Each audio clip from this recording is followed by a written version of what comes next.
My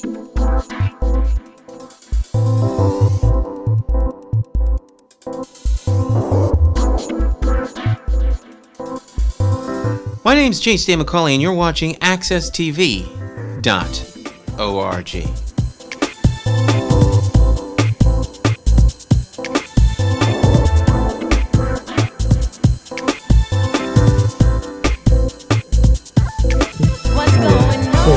We're going to open up in prayer, and we'll have Pastor Joel Cruz come up and do the prayer, and then we'll get right into the program. We have several different speakers that we'll be hearing from this evening, so we'll turn it over for prayer with Pastor Joel Cruz.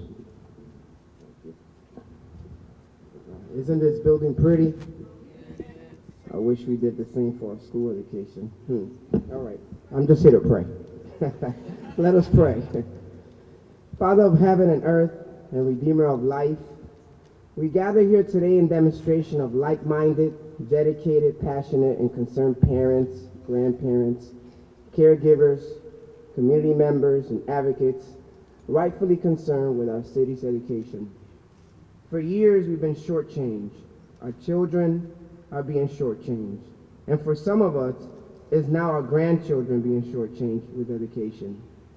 We call your name, we present ourselves to you because we know your guidance, we need your wisdom, and we need your strength in you to fight the good fight, to not stay silent to the injustices of education, to stand together for the future of our children,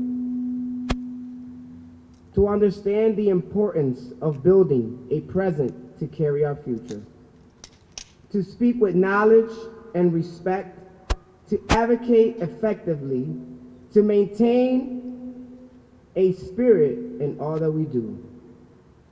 Father, our hearts break for our kids, and we don't know how else to say it but to say, hear our cry. Mend our hearts. Touch administrators, legislators, and decision makers with a heart to stand for equitable, fair, exceptional, relevant, purposeful education in our city and around this country. Break their hearts for what breaks yours. In the name of Jesus, I pray that your will be done. Amen.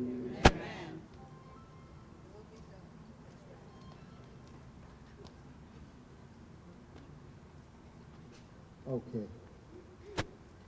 This mic is on? Yes, all right. Okay.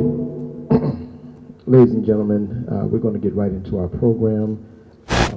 Just want to recognize a few of our hardworking politicians that are here. Of course, Mayor Bronin and others of our state legislatures, individuals from our school board as well, who will be speaking on this most important issue that's facing all of us here in the state of Connecticut. So with that said, we're going to be bringing on our first individual who is a parent from Waterbury, and that would be Ms. Athena Wagner. Athena Wagner.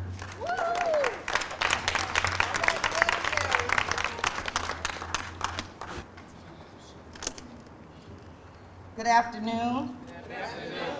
And thank you all for taking the time out of your busy schedules to be here. My name is Athena Wagner, and I'm from Waterbury. I am a strong Black woman of God. I am a mother and a grandmother. I graduated from St. Mary's Grammar School and Notre Dame Academy High School. I attended Shaw University and Naugatuck Valley Technical Community College. I am a former union steward and a former union vice president. I'm an education advocate and community activist. I am an outreach coordinator for Connecticut Parents Union.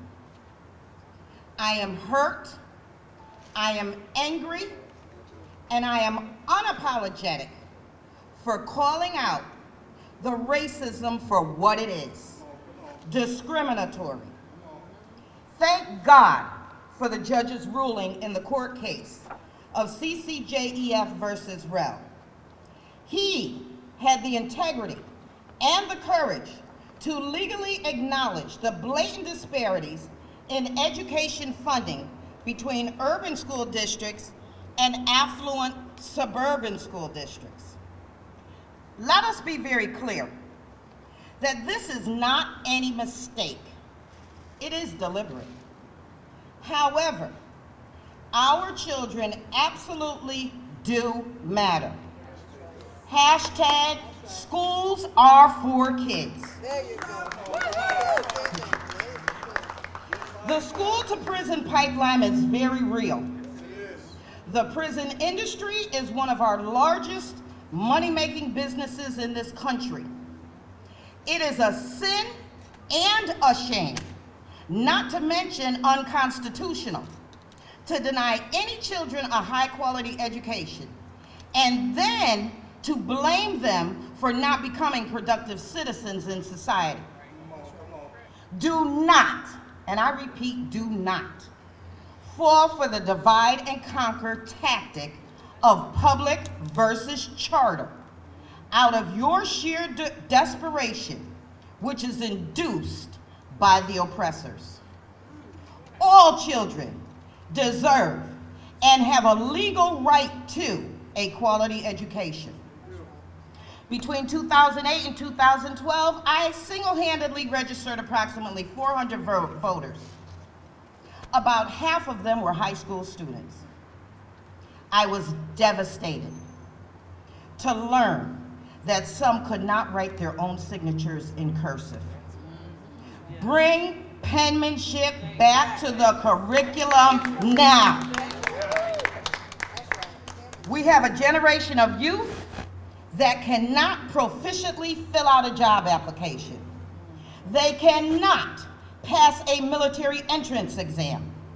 They cannot tell time from a clock unless it's digital. They cannot count change from a cash register if it is not digital. All of this is after 12 years minimum of schooling, and they are not college ready. These are basic life skills. You cannot tell me that education funding is all being used effectively with this outcome-based data. Do not solicit funding for deliberate and continuous education failure off of the backs of our children and then misappropriate that money. Teacher tenure was declared unconstitutional by California's Supreme Court. That makes it unconstitutional in Connecticut too. The blame game and passing the buck is over. It takes a village. That village includes everyone that truly cares about educating all of our children. Let's not be so blind that we don't acknowledge that there are too many in positions of power and authority that have proven over and over that they truly do not care. And that's the status quo. Then we have the Attorney General who submits a petition requesting the approval to appeal a judge's righteous ruling, which was granted yesterday, I understand, and asks that they protect the status quo. That is appalling to me. They are going to have to make some hardcore, unpleasant, unpopular decisions to right this enormous and egregious wrong, like removing the Waterbury superintendent. I came here boldly today, not expecting everyone to like what I have to say. Parents should not, under any circumstances, have to fight this hard to get their children educated when it has already been deemed their constitutional right. In conclusion, I leave you with this. In Jesus' name, I rebuke every demonic spirit and wickedness in high places that would attempt to block our victory, and cast those demons back to the pit of hell where they came from. Because if you think we're not engaged in a spiritual warfare, you are sadly mistaken. For God has not given us the spirit of fear, but of power, love, and a sound mind. Lastly, there's a time to pray and there's a time to fight. And the silence of our so-called Black and Hispanic leaders, clergy, politicians, legislators, human rights agencies, civil rights organizations, community leaders, fraternities and sororities, and celebrities is literally killing us as we attempt to break this glass ceiling of systemic racism. So as you leave here today, take this quote by Reverend Jesse Jackson with you. If it's for a moment, then just go home. But if it's for a movement, then prepare to go to war. We are the voices of our babies. God bless you all.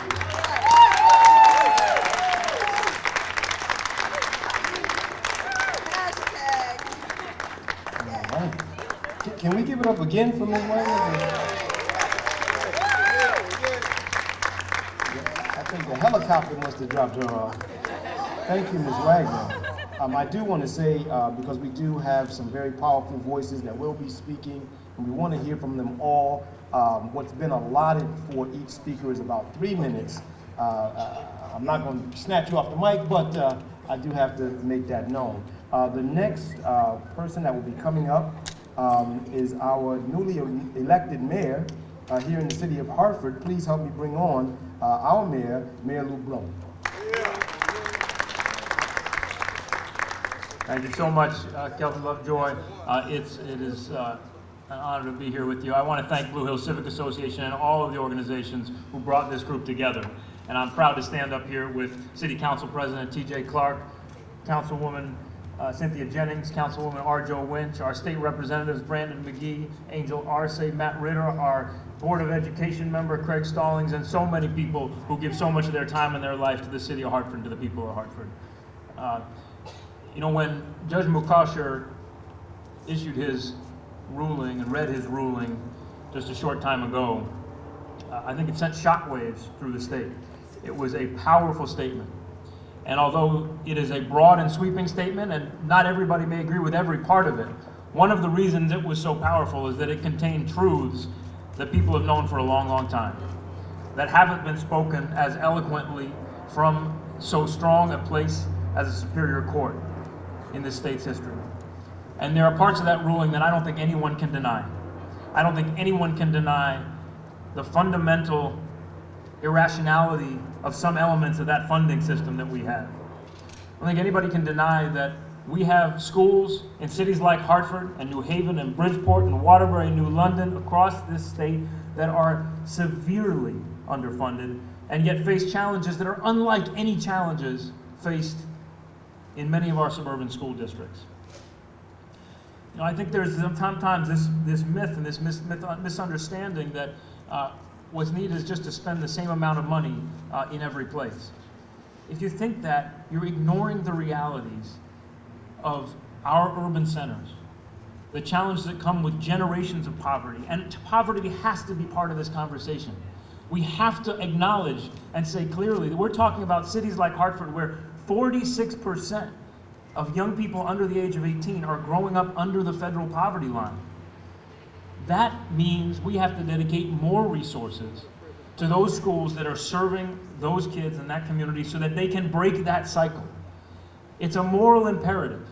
And it's a moral imperative not just for our cities, but for the entire state. We're all in this together, and we have to get it right.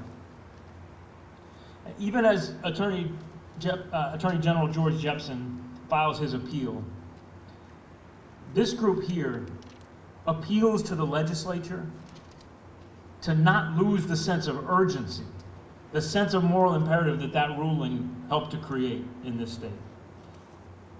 That court judgment may be the catalyst, it may be the forcing function, and depending on what happens in the Supreme Court, it may mandate things that should be done.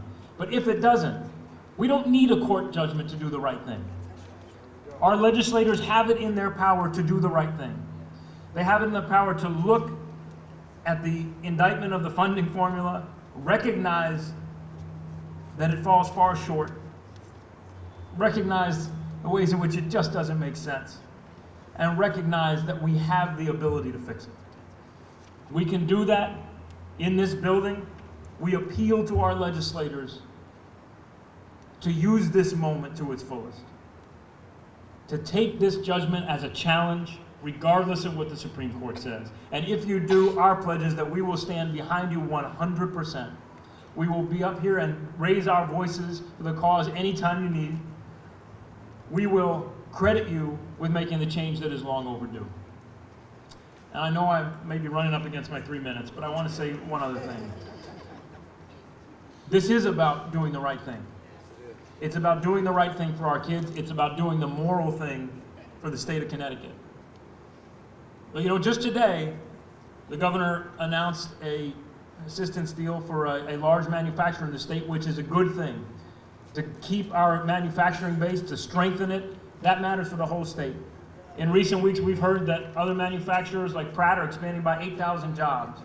We've got down in southeast Connecticut companies that are now implementing federal contracts worth billions of dollars. And all of them say that one of their challenges is recruiting their workforce. So yes, this is about the right thing, it's about the moral thing, but it's also about making sure that when those economic opportunities are there, our kids are prepared to take advantage of them. So that those benefits of those contracts stay right here in our community and strengthen our cities, strengthen our state. Our kids here in Hartford, just like our kids in New Haven and Waterbury and Bridgeport and New London, they should be competing for and winning those jobs because those jobs are there if we prepare them. And that's in everybody's interest, no matter what town you live in.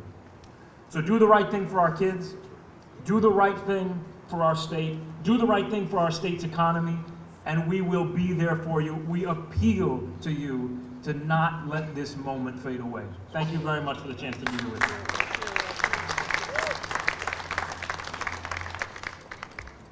Let's give it up once again for Hartford's Mayor, McCauley.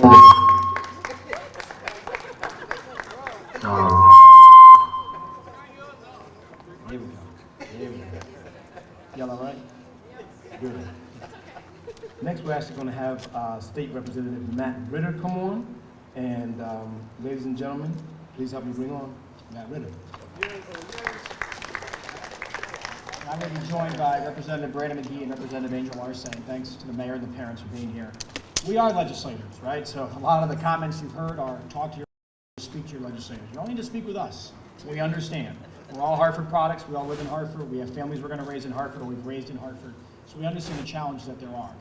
But at the end of the day, we can't focus our energies on court cases and appeals, because that could take years. I was a third grade student at an elementary school in Hartford when Chef vs. O'Neill was first decided.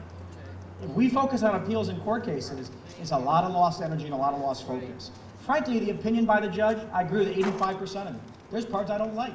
I thought his special education ruling violates federal law. That's my personal opinion. So at the end of the day, I don't want to focus on every word on that paper, and I don't want 7 bureaucrats in the Connecticut, or bureaucrats, the wrong word, 7 unelected people to decide our education funding. To the mayor's point, we can decide right here. People send us here to do that. So at the end of the day, elected officials have to rise to this challenge. Let me give you one statistic that speaks to the challenges Hartford faces. We talk about our high mill rate. We also know that half our property is not taxable. We know that the property tax is the most regressive tax in the state of Connecticut. And so when you need more money to pay for your schools, you're asking people to pay for it who can't afford to pay for it.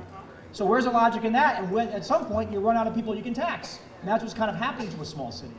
Take special education and ELL costs in the city of Hartford. Anyone have a guess what we pay in the city of Hartford for those costs? $33 million, 11 mills. 27% of our education budget for 11% of the student population. We have a moral obligation, a federal law and a state law obligation to pay for it. But is that what we become as Americans and as a state? It's your lot in life, it's your city that deals with it? Or do we all realize that cities have intrinsic disadvantages and things and challenges they have to face, and that every surrounding town that doesn't have the same burdens should join in helping us to address those challenges that we face? That's what this decision is saying. It's not saying the legislature is as wacky as I think he really says. He's a former legislator. But he's saying that Hartford, Bridgeport, London, New Haven, we have challenges others don't. Everyone has to step up. We're going to lead that fight up here at the Capitol. We need your voices, but I really encourage you. Next year in January, we're all reelected, we're all sworn in up here. That's when it starts. This is all well and good in September. It's all well and good in October. It means nothing until we get back in session. So keep up the advocacy. We appreciate you having us here today.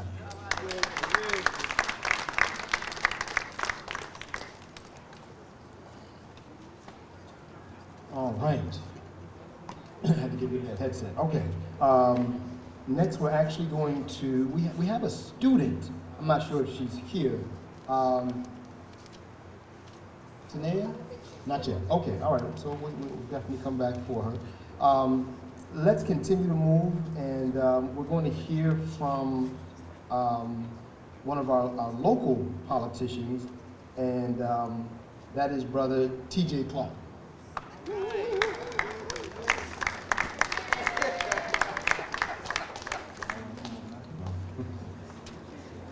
Good afternoon. My name is T.J. Clark. I am the president of the Hartford City Council. Just like to leave these thoughts with you. The CCJEF ruling has brought the eyes of the nation to Hartford. The New York Times, the Wall Street Journal, and other significant publications are discussing what has taken place here in this city. What we saw a few weeks ago with the judge's decision could be a historic ruling for Hartford and many other communities. But only if our state legislature takes action. For years, we have known that our state's education system is not equitable. We have seen it in our graduation rates, our college remediation rates, the conditions of our schools, and in the eyes of our babies. But this ruling gives state leaders the much needed political momentum to do what is right for our kids. We are here in the great city of Hartford today to tell our legislative leaders that we stand with you to do the right thing for our kids. As the judge said in his ruling, schools are for our kids. Let's put behind us the days of walking into schools, like Martin Luther King in the north end of Hartford, where we see puddles of water in the auditorium. Let us seize the opportunity and finally make our schools for our kids. Thank you. Good evening. Councilwoman Wynn from the city of Hartford, and I serve on the Labor, Workforce, Education, and Youth Committee, so I am definitely 100% glad to see all of you here today. And let's not make any mistake that we understand what it is that we want for our kids in the classroom, but don't make the misunderstanding that everybody else wants the same thing for your children that you do. And as we're talking about funding education, we need to make sure that the funds going to the child's education and their educational purposes, not to the administration's pocketbook.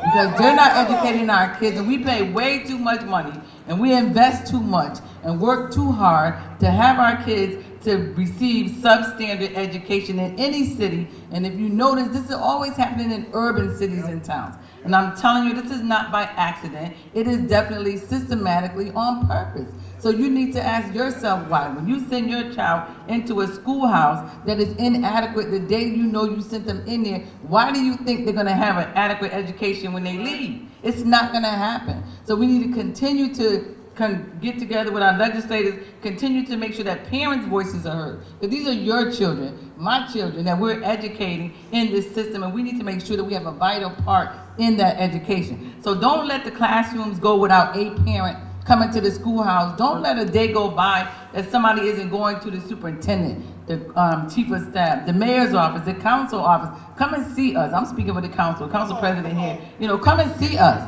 because we all are young enough. I have grandkids, they have kids, in the Hartford school system. So it's important for us to know what your kids are feeling. We don't need to know what somebody says. Have your child come, to the committee meeting. I listen to children. I want them to come to the meetings. I wanted them to come put their own issues on the table. Because if an adult is talking to an adult, telling you about what's going on with your kid in the schoolhouse, talk to your child and find out what's going on in the schoolhouse. Trust me, that conversation is a whole different conversation. So I don't want to pull my 3 minutes, but I could do this all day long because I'm passionate about our children. I'm passionate about where they're going. And you hear the mayor talk about all these jobs that are coming into Pratt and Whitney, right over the river, East Hartford. Our kids can't get in there. Many of them are graduating, can't read on a 9th grade reading level, never mind 12. So how'd they graduate? It is getting passed through to failure. So continue to work with us, and as long as y'all work with me, you call me, I'm coming. Thank you.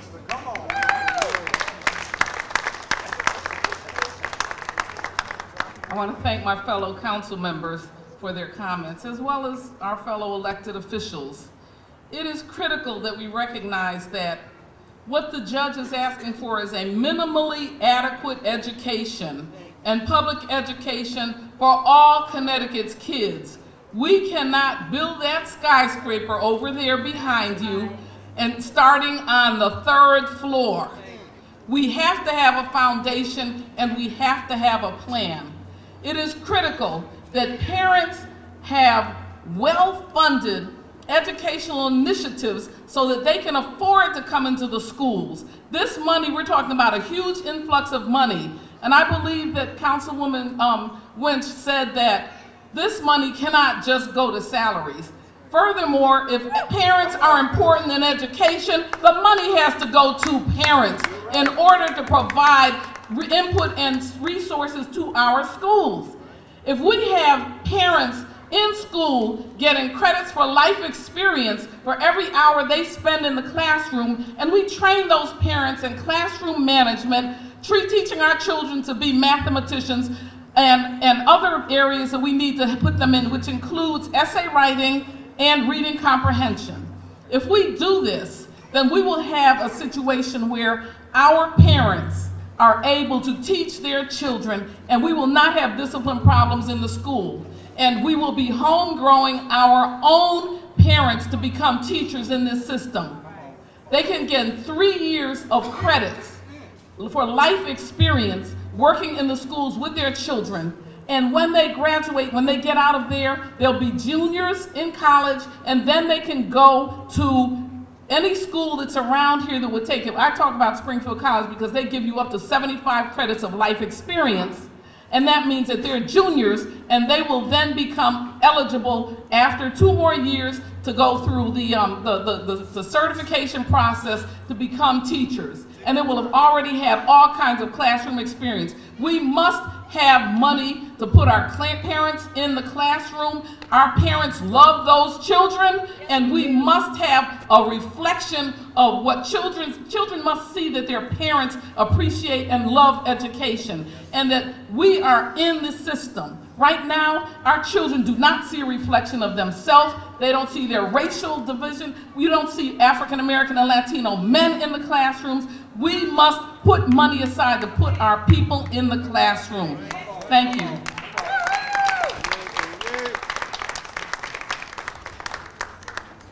Let's give it up once again for our city council delegation. Thank you very much. Very powerful words. Next, we are going to be hearing from someone who is an advocate in the city of Hartford. She does a lot of good work in my neighborhood where I live. If you would, help me to bring on the founder of the Daughters of Eve and the Sons of Adam, our sister, Evelyn Richardson. Hello, everyone. I'm a bit overwhelmed, so please be patient with me.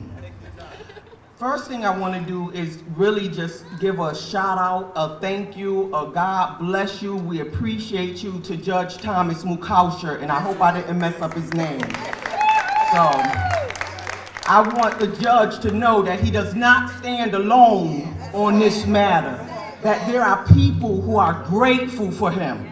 And if he even at any point feels as though that he has to go down for as a model for the oppressed, that he has a lot of us behind him, rooting for him, people that couldn't make it here today, that there's more than us. We're the ones that make sure we feed the kids quick, and we might got some teenage kids that can watch the little kids, but we're here and there's a lot more out there standing with you, Judge. I hope you get an opportunity to see this. We are very thankful for you. We are humbled for your passion and your generosity to the struggling children and communities in this state. So with that being said, I also would like to say that, so the appeal is approved. There's gonna be an appeal on his decision.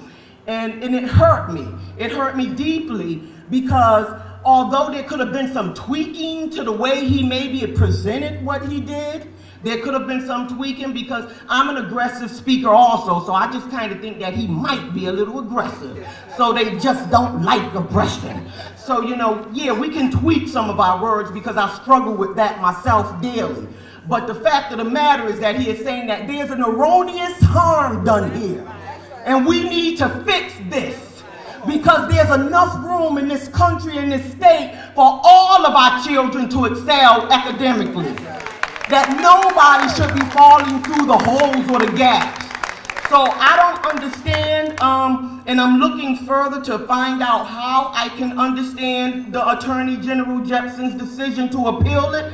I would have actually respected him more if he said, you know what, we gotta tweak this thing. You might be offending some people that's sitting on some money you need, sir, so we might wanna say it a little bit gentler. Instead of saying that I only agree with one thing out of the 50 things that was said, because that says that you're blind to our struggle. And we are tired of people being blind to our struggle in education, in poverty, and into the disparities and inequity that we live, people like myself live every day. Every day. Just the obstacles to get here and find you all to stand here and speak to you, that another person might not have to face because of their standing in society. So I thank you all for coming here.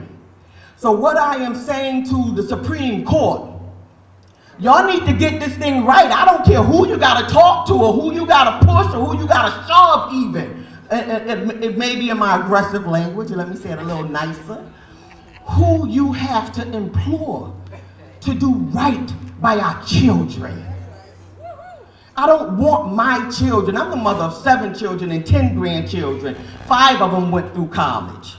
And that was a task because I didn't know nothing. I don't really know the process.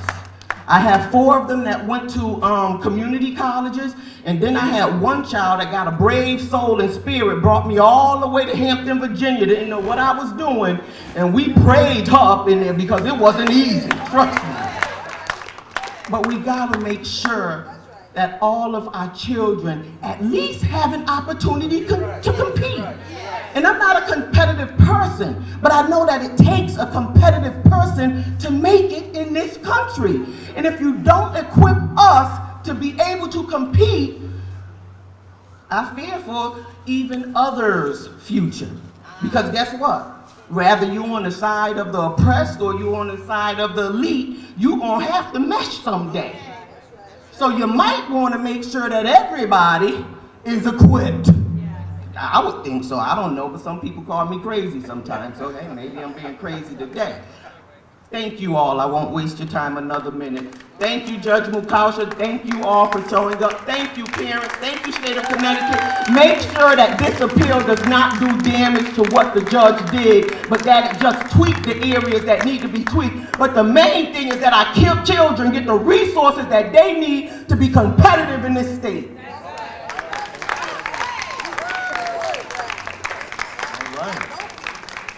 Somebody say, stand up. Stand up for the children. For the children. Stand up. Stand up for the children. For the children. So they say, out of the mouth of babes. And next we're going to hear from one of our young people, a 7th grader from Achievement First out of New Haven, our good sister, Sister Tanea Long. And her sister. Hi, my name is Tiana. I'm in 11th grade and I go to Achievement First High School. My name is Tanaya. I'm in 7th grade. I go to Amistad Middle School. We believe that all kids should be able to have a good education, and that every race should be able to have like a good education. Like everybody should, like, no matter what they look like or where they live. Right. You're right. You're right. Keep going. And we think that education, once you get your education, you will be able to have a better future for yourself, and you will be more successful in life.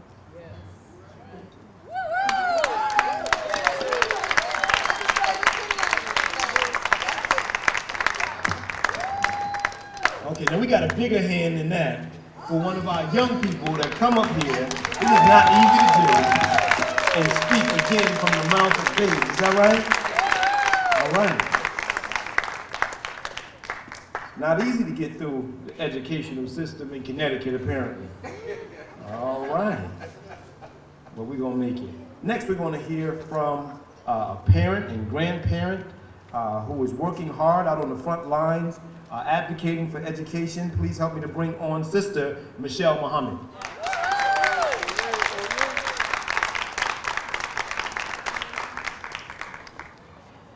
Good evening. Please bear with me, because like those who've gone before, I'm a little nervous. Take your time. I want to open by saying, in the name of Allah God, the beneficent, the merciful. And I know for some of us that may be a little bit strange, but it only means in the name of God, who is beneficent and merciful. It does not matter what your religion is. And as we look to educate our children, probably part of the problem is that, no matter what your faith is, we believe that he's the one that started all of this. But yet and still, somehow, we kicked him out of his house of knowledge. At the root of every civilization is a knowledge inherent in which is an idea that gives energy and direction to that knowledge. But if the idea at the root of that knowledge and civilization is finite, then the world that comes as a result of that knowledge is also finite. It has an end. The Honorable Minister Louis Farrakhan. And the idea that we need to let go of is systematic racism and white supremacy. Every child has a right to be educated. Every single child. It is a divine right. It is not just legal. It's beyond that. And as we appeal to well, first of all, I'd like to agree with my sister. I'd like to thank the judge for the courage in this climate to say what he said. And of course, with anything, you need to work together. And I've been working over the last few months with a couple of community organizations where we're starting to learn, hopefully, that we cannot afford to be divided when it comes to our children. You're right. I can't afford to not come because I feel some type of way about someone else. We need to learn how to effectively resolve conflict because our children are the stakeholders in this. I had to learn this. I was blessed. I live in Bloomfield currently, and I am a mother, and believe it or not, a grandmother. And I was blessed that my mom had the foresight and the ability to put me and my brother through private school. That's a blessing, because the one thing that hurt me as a youngster is when I went to church and my fellow churchgoer could not read. I couldn't understand that. I had never been exposed to that. And how do we put together a system of educating our children and let any child walk out of there deficient in the skills that they need for life?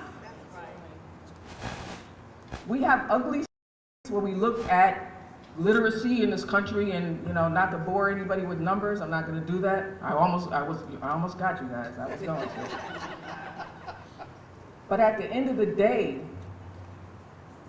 we cannot rise above the condition of the least of us.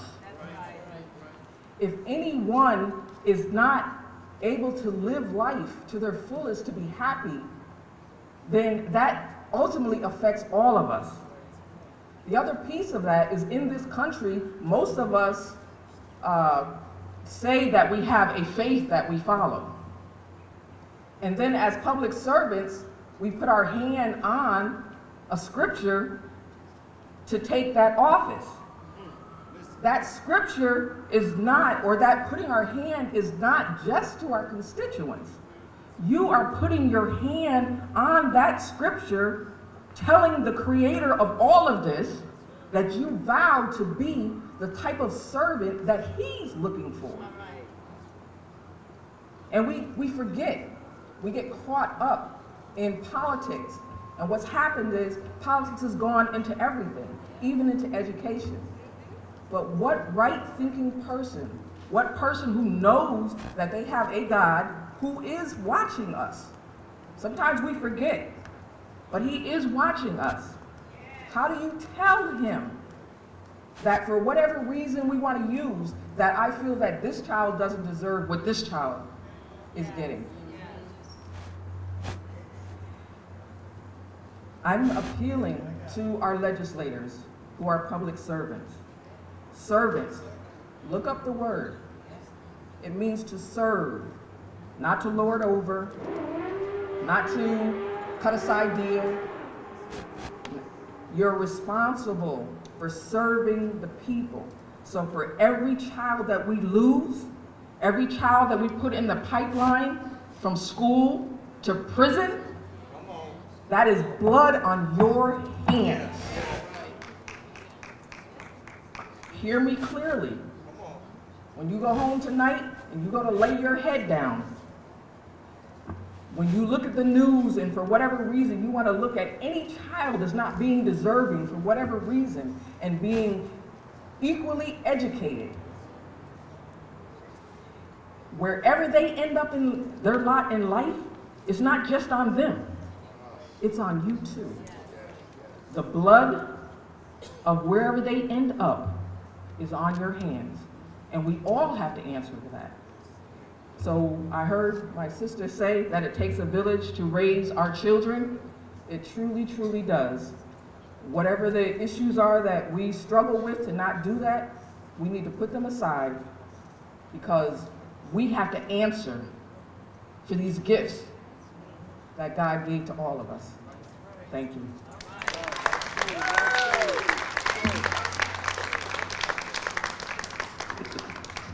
Thank you very much, Sister Michelle. Let's give it up one more time.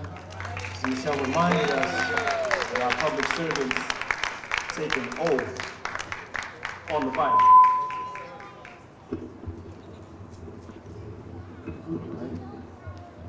Okay, wonderful. Next, we're going to bring up one of our family members from Waterbury, who is a parent of a special education student.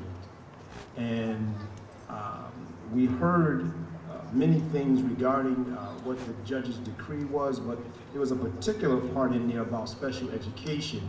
And if you would help me to bring on Miss Lisa Lassard as she speaks to this issue of special education. Thank you very much.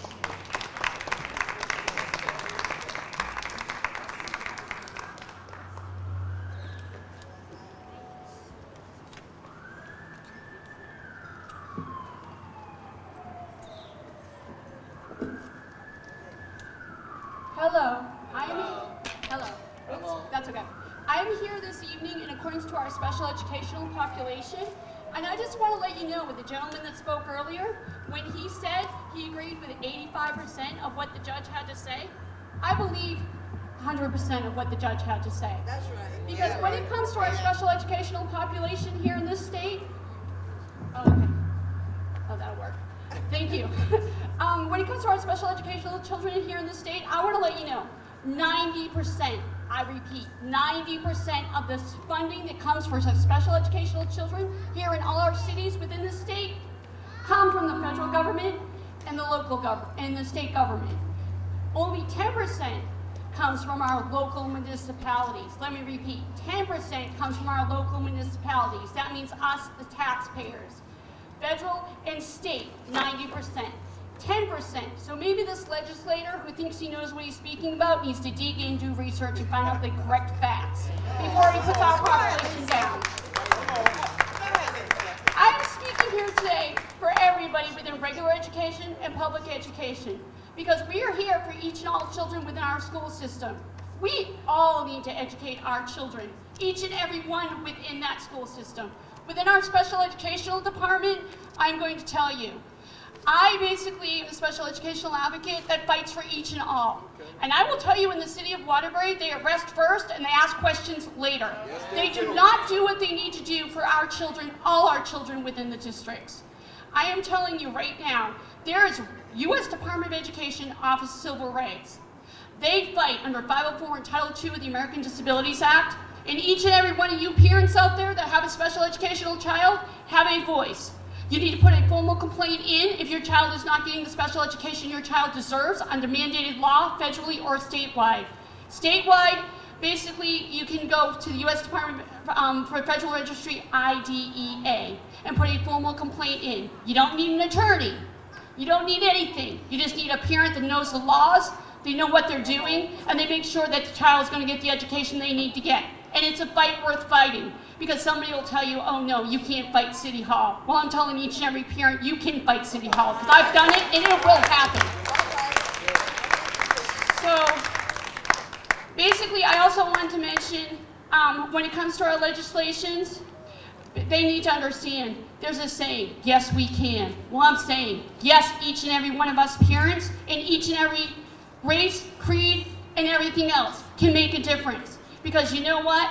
They might retaliate, they might blackball, but you know what? Our children deserve the education they need to get, and we were going to make sure that each child gets that education, period.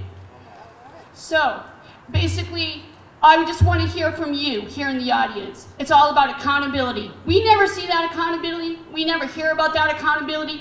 We finally want accountability. We want the money that goes for our children in special ed and regular ed to be spent as intended, as needed, as the laws stipulate it should be spent.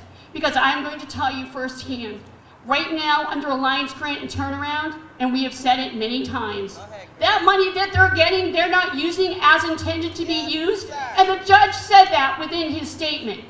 Why would you send money to each and every city within the state and not follow with oversight of how that money is being spent for each and all children?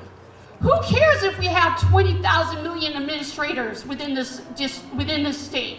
Who cares how many ILDs we have?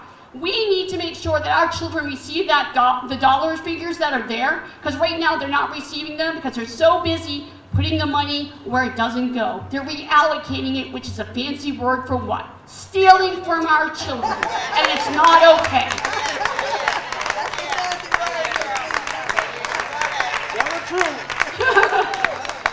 So all I want to say here is, each and every one of us, fight and keep fighting, because there is a great group of people here. And believe it or not, each and every one of our voices need to be heard. They will be heard.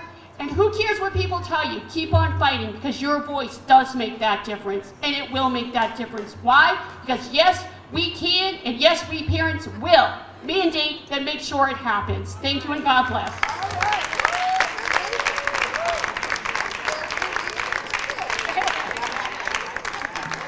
She might have sat down, but she was standing up. Somebody say stand up. Stand up for the children. That's what I'm talking about. All right, ladies and gentlemen, I just want to direct us as we continue.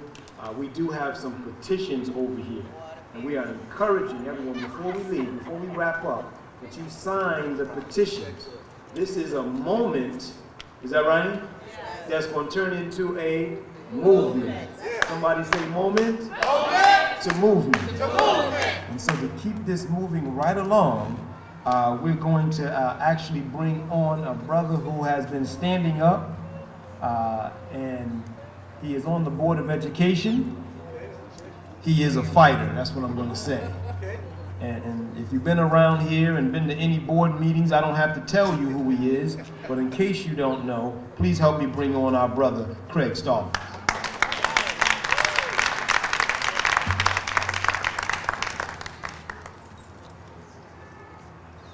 Thank you, thank you. I'll be brief. There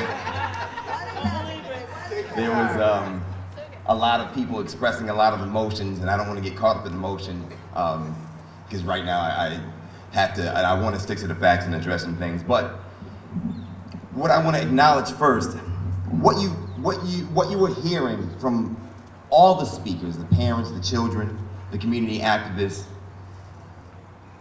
was a long time of being ignored, and the educational violence, the political violence, the economic violence that's perpetuated on cities every day has a ripple effect. And you see that when you turn the news and you watch the behavior, and you see some of the crimes and some of the actions of our residents and our citizens and our family members. That is because we need to address not simply just the way that we fund education, but how we approach education, our philosophy of it. The state, we really need to restructure how we finance education. If you really take a real hard look at any municipality, any city in this state, I guarantee you that there's a Title VI violation going on right now. In Hartford, we have a separate and unequal system when we have magnet schools and neighborhood schools. And neighborhood schools are underfunded. We're looking at closing neighborhood schools. We're looking at restructuring our system. But why should we restructure ours when the state is not going to restructure theirs? It goes hand in hand. You can't ask municipalities to change and work hard to solve budget gaps and not help the municipality do so without restructuring your own house, without getting your own house in order. So this is an opportunity to really organize our city, organize our parents, and make a change. Those of you who live in Hartford understand that this change is real. We're doing it right now. That Equity 2020 is going on right now. This economic issue, this financial issue is real. So if you have not come to a meeting, come to a meeting. If you live somewhere else, if you haven't gone to a board meeting, shame on you. If you haven't gone to a PTO meeting, shame on you. Because that also is part of the issue. We can talk about our emotions and how we're hurt all the time, but this is business. And we have to get into a business state of mind now. We have to conduct our business the way we should, the way our responsible parent, community leader, elected official should. Our parents are disenfranchised. They're worried about their children. They're worried about their children's place in life. What kind of future will they have? How will they feed their family? Where will they live? Those are real stressors on top of having to go to work and then deal with the school, and that's a very difficult situation. I won't get into that, but that's a very difficult situation in and of itself. So again, I implore you to use your emotions as fuel, but educate yourself on the issues. Join an organization if you don't understand the issues. Join an organization. Become a part of a movement, but become a part of a family. Again, I'll just end that by saying, again, all the dignitaries have left and I'm by myself. Well, you guys, thank you for staying. Thank you for staying. But as the board of education member, you usually last, always at the bottom. We're having an election coming up next year. Register people to vote. Get your candidates together. And I say that I'm running, but still, find a candidate that you like. Support a candidate you like. Support a school. We need help. We need work, but we need your support. This is not begging anybody for any handouts. This is about what's due and what's owed. And what we're owed is work. We're owed a different financial structure. We're owed responsibility from our elected officials at the state legislature and the governor. You're right. And I did say I wasn't gonna get emotional, but let me just say this. Again, this is not about public school versus charter. Right. But we have spent over $1 billion in diversity, but if you look at our neighborhood schools, we haven't spent nearly enough on quality teachers. We have schools that don't have curriculum. We have schools that don't have academic support. We have IEPs that go unfulfilled, and when parents come, they're vilified at school, they're arrested sometimes, they're ostracized, and that's all violence. That's all educational violence. That's all systematic violence and abuse. And so we're here to say we reject that. We're against that treatment. We're against all of that. And if we can't change it, then we have to start anew. So I'll leave you with that. Thank you so much. I'll let you go home. God bless you.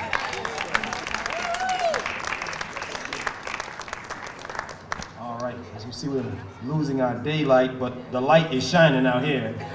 Is that right?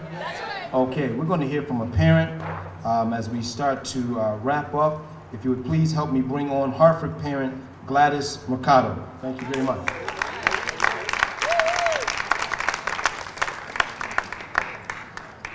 I think I need these adjusted. You got the mic.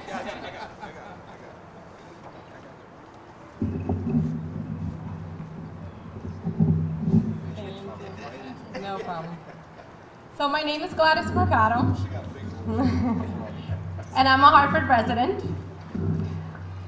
And I am so grateful for having the opportunity to share a little bit of my story. And so I want to just take a moment to thank all of the organizations and all of the parents and all the people who came out here straight from work, definitely left the kids either feeding themselves or taking care of each other, to be able to really take a moment to address this situation and raise our voices up together. Our children are our future, we say. We sing and we exclaim. Yet when it comes time to put money where our mouth is, we bemoan the cost. Education is key, they keep hearing. Obtain a higher education degree. It guarantees more earnings over the course of an individual's lifetime. We continue to lecture. But let's examine the key. Is it cut from the same brass, or is it dangled just outside of their grasp? Are we ignoring the facts, afraid to admit our failures? The failure to act in the face of facts is a true failure. We are daring them to dream while setting them up for failure. It is irresponsible and shameful. This is about fairness, equality, and the future of our children. This ruling was 11 years in the making. Have we not lost enough time already? The state has a constitutional responsibility to its students despite the zip code they reside in, to ensure they are equipped with the tools to succeed, not to be herded like cattle being sent out to pasture for the chance to add one more to the count. Our state has a responsibility of extending educators the resources to support growing minds, goals, and aspirations, regardless of the balancing of financial resources it takes. As families, we've learned to balance our budgets. We've learned to prioritize. We've learned to seek out opportunities where none may exist to ensure our kids have the best chance, period. As a mother of 3 sons, I've instilled in my sons through advocacy, action, and example, the value of obtaining a quality education, of advocating for important social justice causes, of giving back through time and even protests to our community, to own the role and the responsibility we have as a whole to contribute and promote positive change. As a parent, I diligently sought placement in the Open Choice program for my sons, as I recognized the great opportunity this was for my children. It was my hope that their placement will extend them the chance at a quality education, which supplemented the care and attention I provided at home to make sure that they will be adequately prepared. Education begins at home, continues at school, and makes its way back home. I sought a placement in the program because I couldn't ignore the lack of funding being diverted to our public schools and the extraordinary trickle-down effect This had on not only the students, but the school as a whole, its educators, the supplies and materials, the opportunities for enrichment, and additional support. When faced with the facts, I didn't ignore them, I acted. I attended the seminars, I watched the mail, the website, like a hawk for the opening of that application, and I did. My eldest is 17 years old and will graduate with the class of 2017. He has plans to pursue a bachelor's degree. He's the son of a teen mother who dropped out of high school and had a second child before the age of 18. But fear not, I got my degree. I didn't stand on a soapbox shouting education is key without investing and showing them I can, I will, I did, me. With the support and dedication of many, he's challenged the notion that a minority male from Hartford, son of a teen mother, and as the urban child put it, will likely ever reach his full potential. They have research that shows it. Come hell or high water, our family will once again find a way to make his goal a reality, no matter the cost. Find the money, I've always argued. Invest in them, our future leaders, educators, legislators, advocates, doctors, and our future workforce. Show the residents of Connecticut, the country, you're a leader, Connecticut. Show these amazing, worthy of the same quality education, incredible kids, you believe in them, that they can and will change the world, their world, that they are the key. Thank you. Now, we got a stronger hand than that. There's too many of our young women who have already started in that type of condition, and this gives them hope. Is that right? All right. Coming to the microphone, a brother who I consult with when I need to know what's going on in the political realm. And he helps me understand what's going on out there with our politicians. He actually ran for mayor and is a very intelligent man. He actually is always behind the camera and is actually behind the camera right now. But I want to bring him from behind the camera with your help and bring him in front of the mic. If you would, family, please help me bring on our beloved brother, Brother McCauley.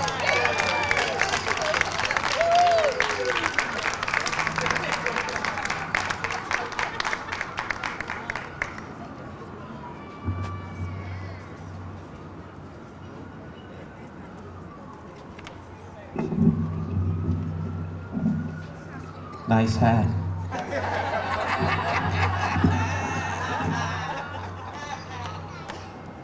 They asked me to bring the, there's a little power in it. They asked me to bring the keynote speech, so I'm going to try and make it short. I'm just joking.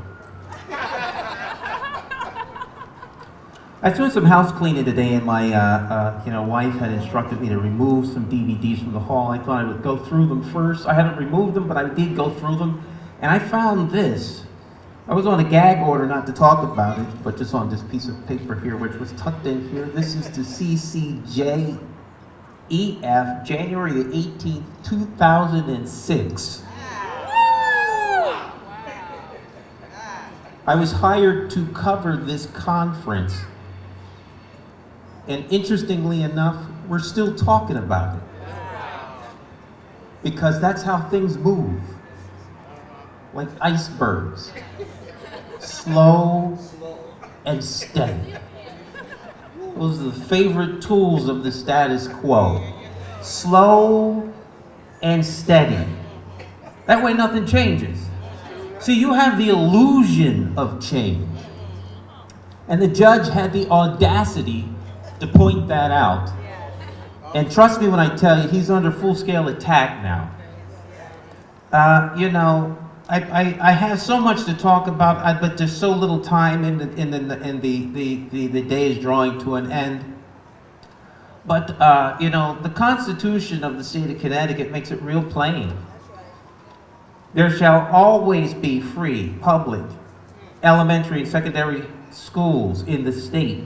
The General Assembly shall implement this principle by appropriate legislation. I mean, like, this is the super law. This is a law that keeps all the other lawmakers in check. The super law. And then we have an actual third branch of government that these clowns behind me would like to believe aren't real. It's called the judicial branch. He's not like a second-class citizen. He's a judge. And the judge has spoken.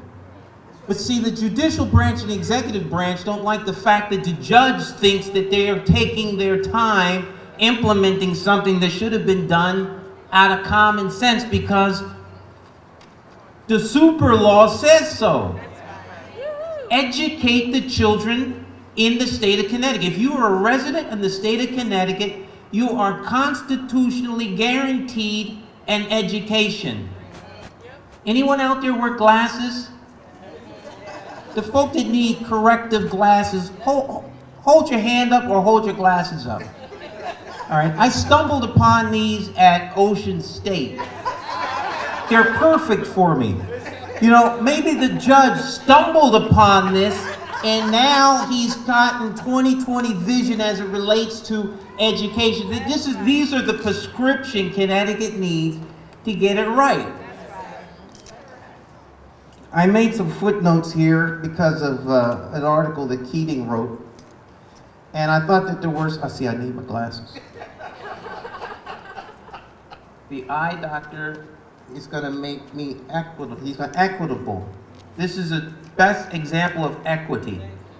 Doesn't matter who you are, what you believe. 20/20 vision is 20/20 vision.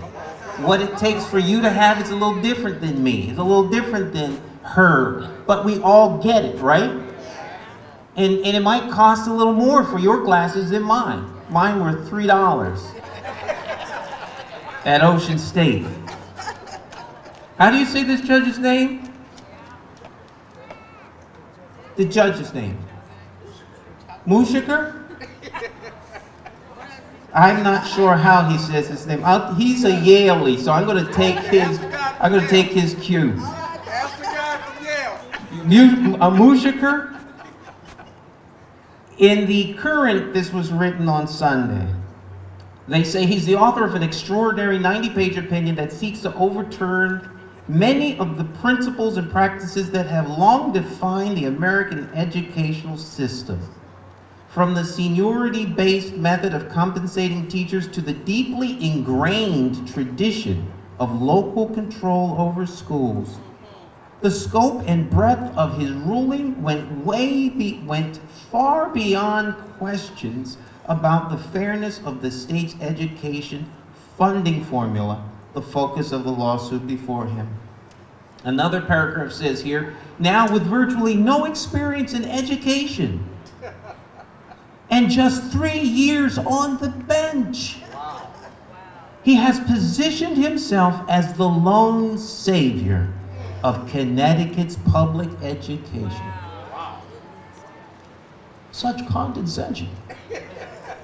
It would seem to me that if a judge who has served in the legislature, who had taken the time to speak for almost 3 hours to read his ruling, who with due diligence gave 90 pages of an opinion, is looked down upon, what chance do we have?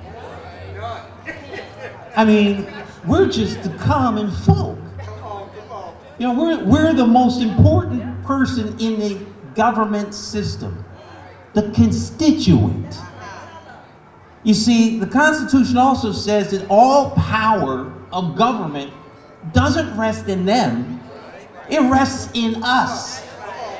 We're the government that empowers them to do our bidding. There's only one reason for them to be in there, and that is to exercise the will of the people. And fundamental to the will of the people is educating the children. And the children are backed up by the super law. It is time to educate the children of Connecticut without discriminatory, how shall we say, she likes practices? I'll go with you because you're a client from time to time. Never argue with the client. They're always right.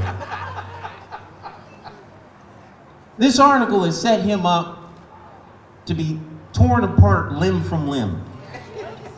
And it's sad because he has pointed out something that should be obvious.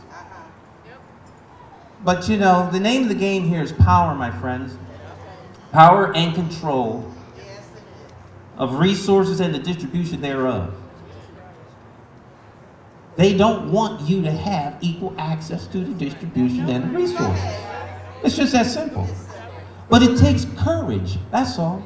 You have to have courage to stand up and speak out. To let this body know what you want. You know, all of the people that came up here are friends of mine. I don't know the mayor well enough to include him in my circle of friends.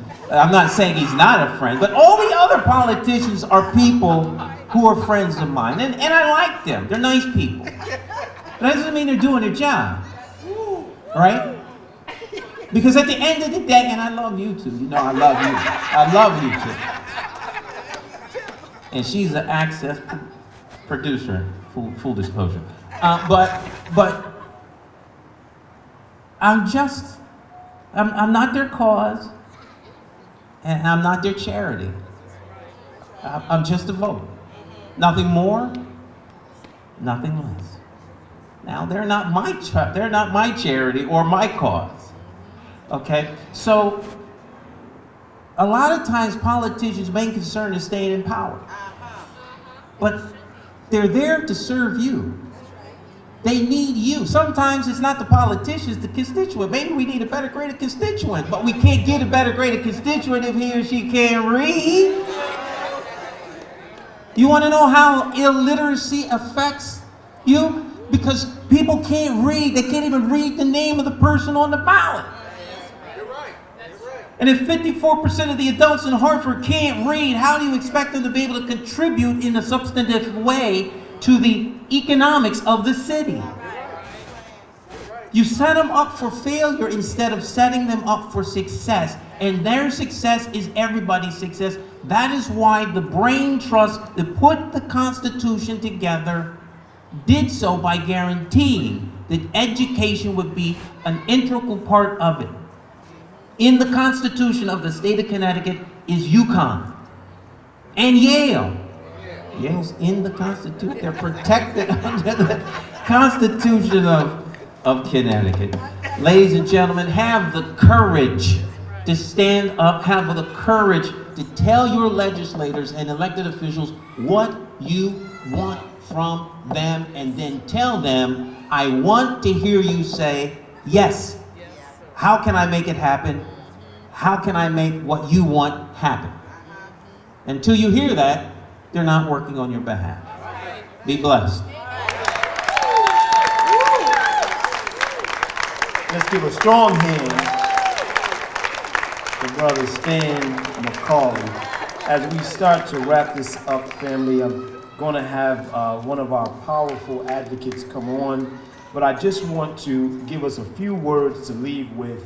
One is a quote from Dr. Martin Luther King. And Dr. King was quoting Victor Hugo, and he said, when the soul is left in darkness, sins will be committed. But the guilty party, he said, is not he who committed the sin, but he who created the darkness. Do you understand where I'm coming from? Another powerful quote that I love to use is from Edmund Burke. And Edmund Burke said that the only thing necessary for the triumph of evil is for good men and women to do nothing. Lastly, I go to Matthew 25, and there is a description going on about the sheep and the goats. Y'all might have heard about that.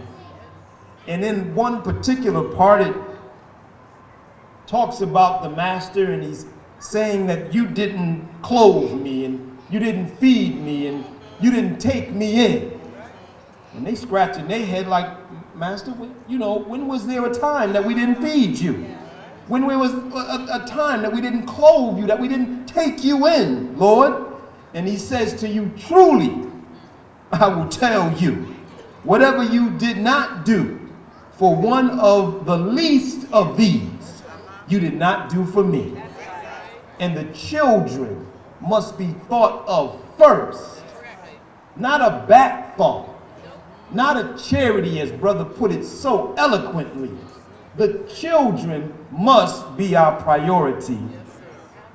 Give yourself a round of applause for standing up for the children today across the state of Connecticut.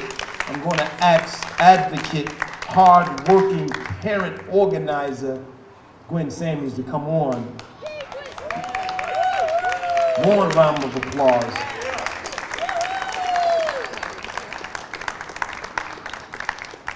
So I didn't want to speak, that's hard, right? But I didn't want to make sure my emotions don't overtake me. But I also know it's my emotions that make me fight, right, with all of you.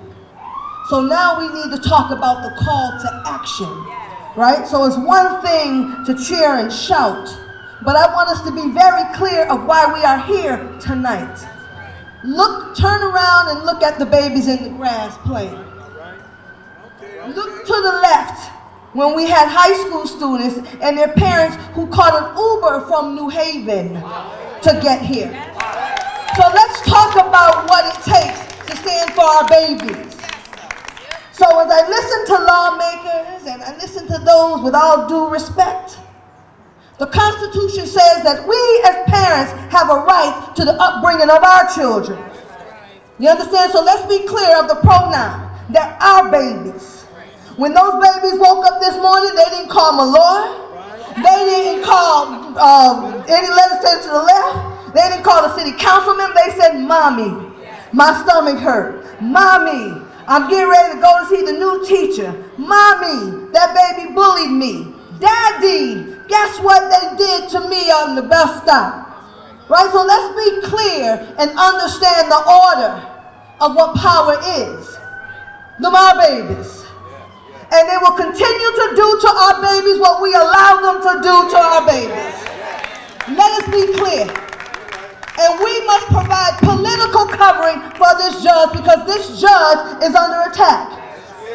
And I will speak to those lawmakers who try to help us. Right? But they'll say, well, I don't have no covering, so I don't want to take the risk. Well, then don't ask me for my vote in November. That's what you can do. See, if you want something from me, I expect something from you. You said when you took an oath that you would do right by my child in the schools. See, now we keep saying what the school's doing, what the educator's not doing. The question becomes, why are we sending our babies to places that don't want them in the first place? That's the question we should be asking. And with due respect to the Hartford mayor, I happen to know I drove up here, sometimes didn't have gas to drive up here to support Hartford Parent University and Sand School when teachers and lawmakers, teachers and other administrators put stickers on the back of those babies, those black and brown babies, and labeled them by disability. And I love what Miss Lisa Lassard said. They're not disability, they got different abilities. You understand? So let's put things in context. But yet I want to know, where were people when sand parents were crying when they found out that their baby saying, Ma, I got the yellow sticker, so that must mean I'm in the stupid class. And that's 2016. So as I leave you, we like to quote folk, right? But we got to remember, when people give us quotes like Martin Luther King and Malcolm X and Marcus Garvey, they're speaking from lived experiences. So I moved from this place. Martin Luther King said, while it may be true, a law can't make a man love me, but it can stop them from lynching me. And that's a pretty important thing. So I need us today to understand the power of public policy. Right? Because the lawmaker, Miss Judge M, I will call him, because I don't want to get his mama mad at me for even tearing up his name like that.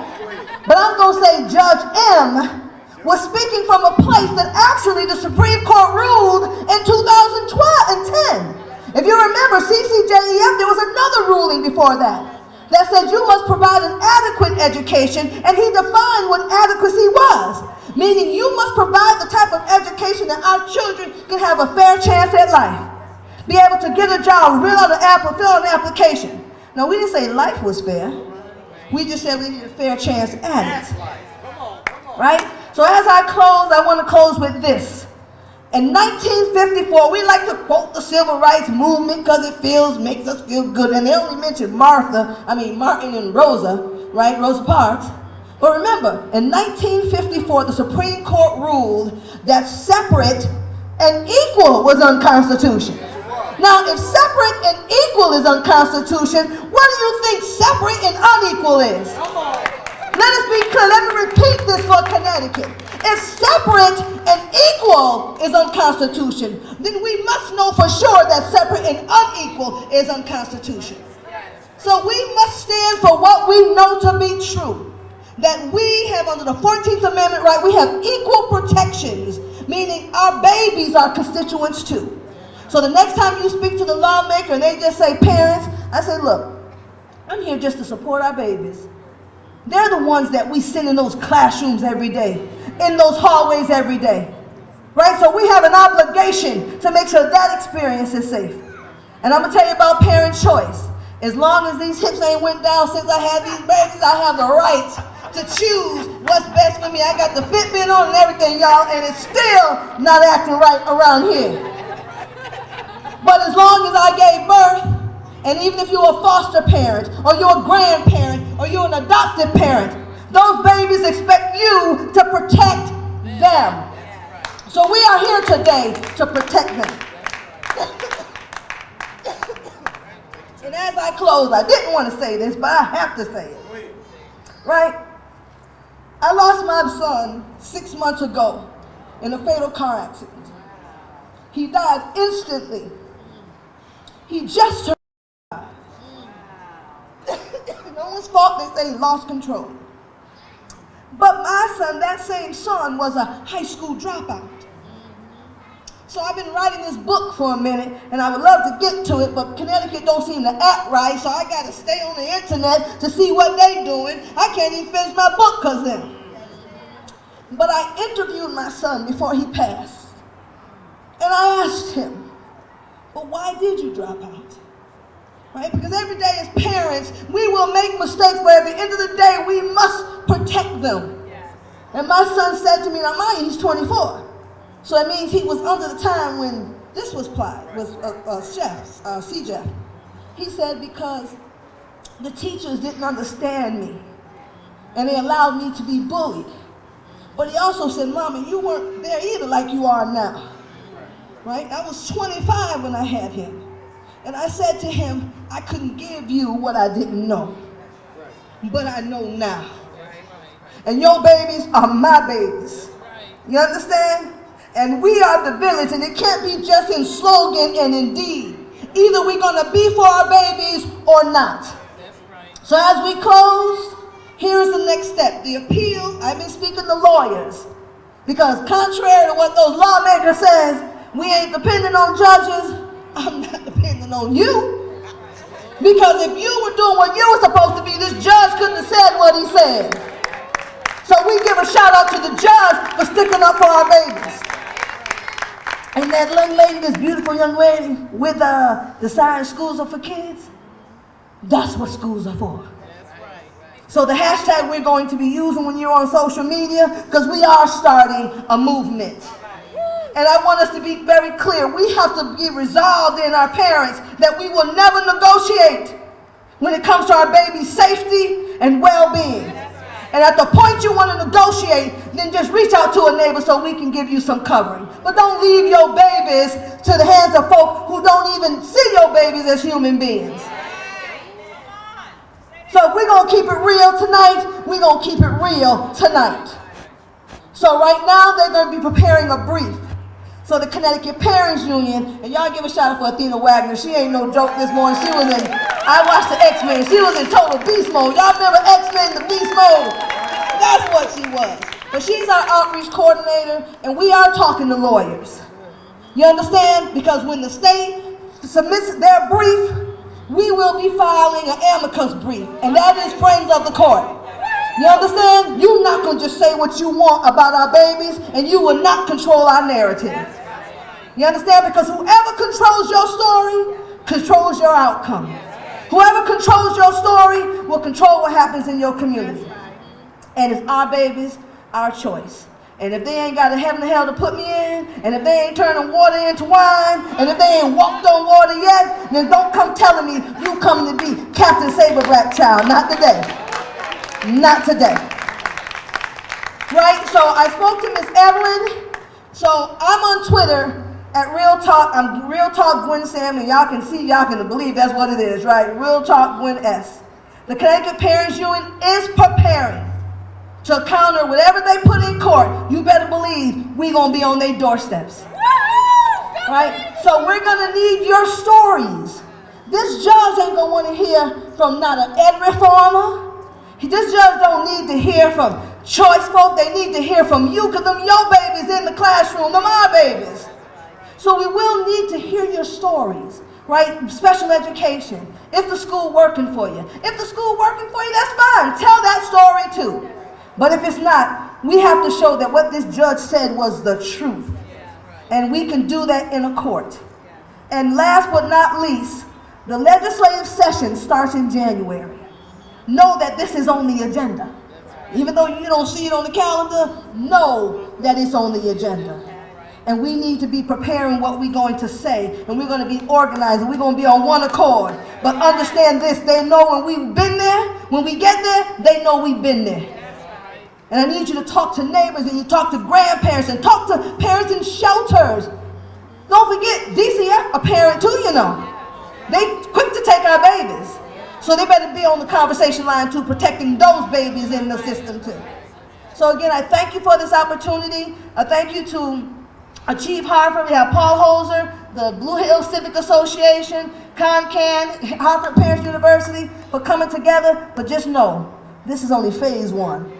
And we got work to do, and I'm here for you, and we need to stand in the gap for one another. So I thank you very much for allowing me to speak.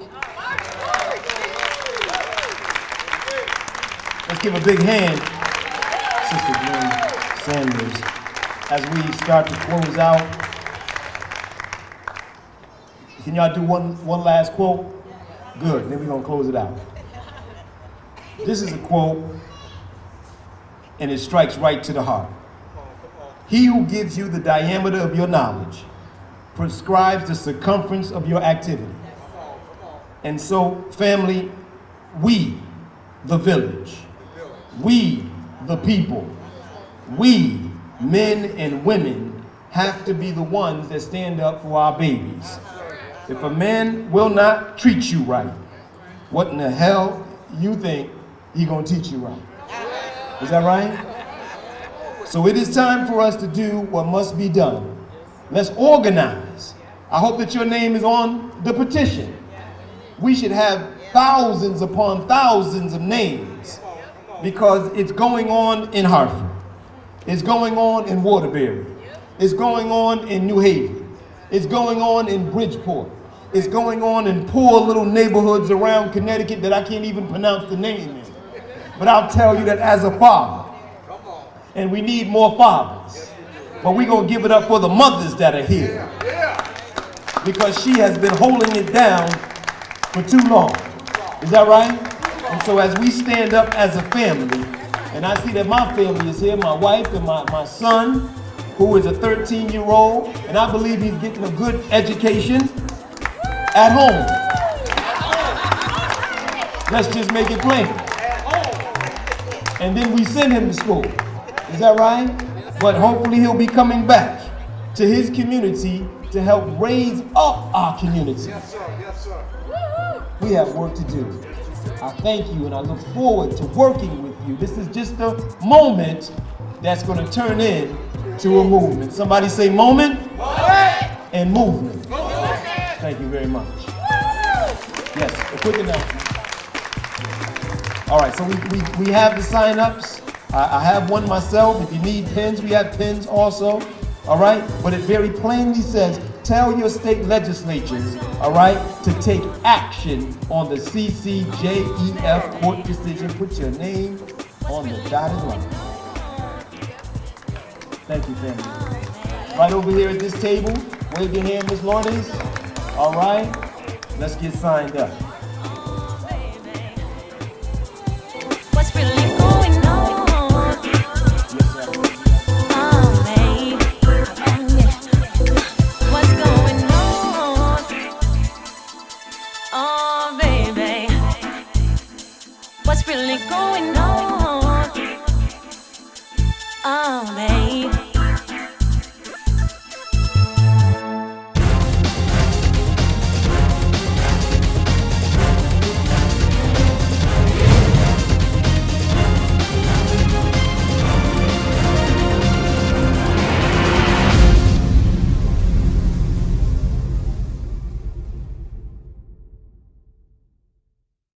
My name is J. Stan McCauley, and I do business as Lightsource Productions. I provide professional services in the area of strategic video communications. First, what we do is we help you craft your message using what I call the rule of the 5 W's: who, what, when, where, and why. We do event documentation, content acquisition, full-scale productions, editing, and of course distribution through our social media television network. And with social media, video is more important now than it has ever been. Whether you're talking big business, small business, nonprofit, church, or just an individual. Let's say you plan you're planning an event, a wedding, whatever the case may be, but let's say a big event, but no video. And you spent all this time, all these hours to put this event on, and maybe 100, 200 people attend the event. But more important than that is that thousands could attend by watching it on social media. But of course, you don't think about this until after the event is over. You can't afford not to capture it for social media. And despite what people think, I am affordable. Give me a call. Let's plan your next video project and share it with the world on my social media television network. I promise you that you will have the attention of one person, me.